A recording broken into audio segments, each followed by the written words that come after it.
കാട്ടിൽ ചോര മണക്കണുണ്ടോ? ആ പാടിയിൽ ഉയരണാൻ അരിക്കരച്ചിൽ നെഞ്ചു വിറയ്ക്കണുണ്ടോ?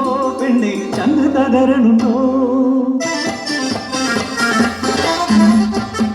കിഴക്കൻ മലയിൽ ചെങ്കതിർ തെളിയുമ്പോൾ തേയിലത്തോട്ടങ്ങൾ ഉണരുകയാ. വള്ളിയും ചെമ്പിയും നഞ്ചയും നീരിയും കൊളുന്തുള്ളാൻ പോടുണ്ടേ. കൊളുന്തുള്ളി പോകുമ്പോ ചെമ്പിനെ കാതിൽ ചൊല്ലി നഞ്ച വള്ളിയലീലനെ ഇഷ്ടമത്രേ. ഒരു കാതിൽ നിന്നും മറുകാതിലെത്തിയത് തേയിലത്തോട്ടം മുഴുവനെത്തി. പിന്നെ പാടിയിൽ ആ കഥ പാട്ടായി.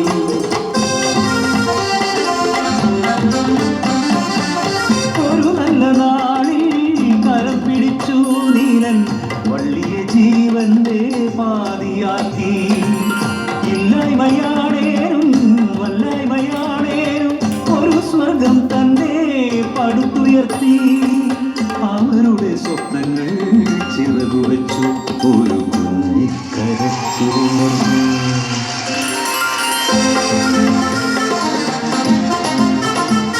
താരാട്ടിനീണവും കളിച്ചിരി കൊഞ്ചലും രാവും പകലുകൾ കൊഴിഞ്ഞു പോയി.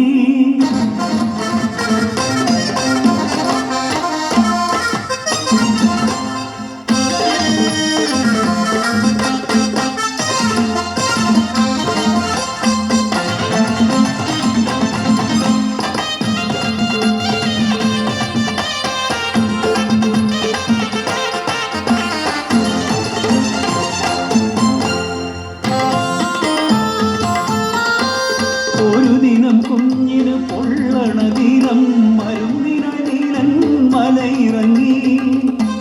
അശനിപാലം പോലെ പാടിയില വാർത്തയെത്തി. വരയൻ പുലി കാടിറങ്ങി.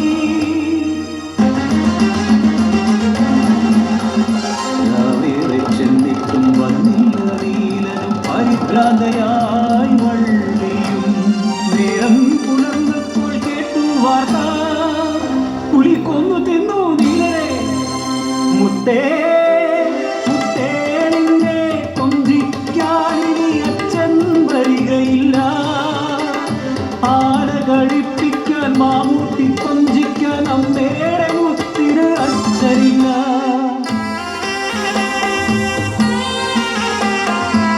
അഴിഞ്ഞുപോയൊരു താലിച്ചരടി തകർന്നുപോയെന്റെ ജീവിതവും. തേയിലത്തോട്ടത്തെ കൊളുന്തുപോലെ മകൾക്കായി പിന്നെയും തടുത്തുവള്ളി.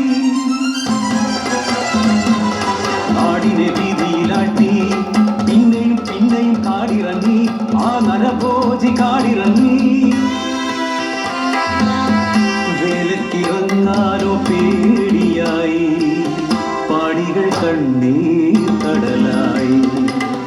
പാടിടൻ മുറ്റത്ത് കളിക്കുന്ന കുഞ്ഞിനെ നോക്കിയിരിക്കുന്ന വള്ളി.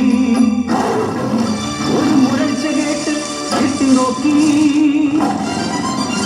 കൊണ്ടുപോയ നരഭോജി കുഞ്ഞിനെയും.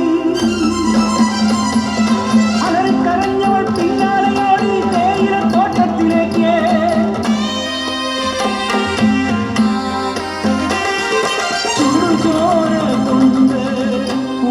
പോലെ ചോരയിൽ മുങ്ങിയ തേയില ചെടി ചോട്ടി വരിയെടുക്കുവാൻ പോലുമില്ലാതെ പാരി തിന്നൊരാ പൊന്മകളെ.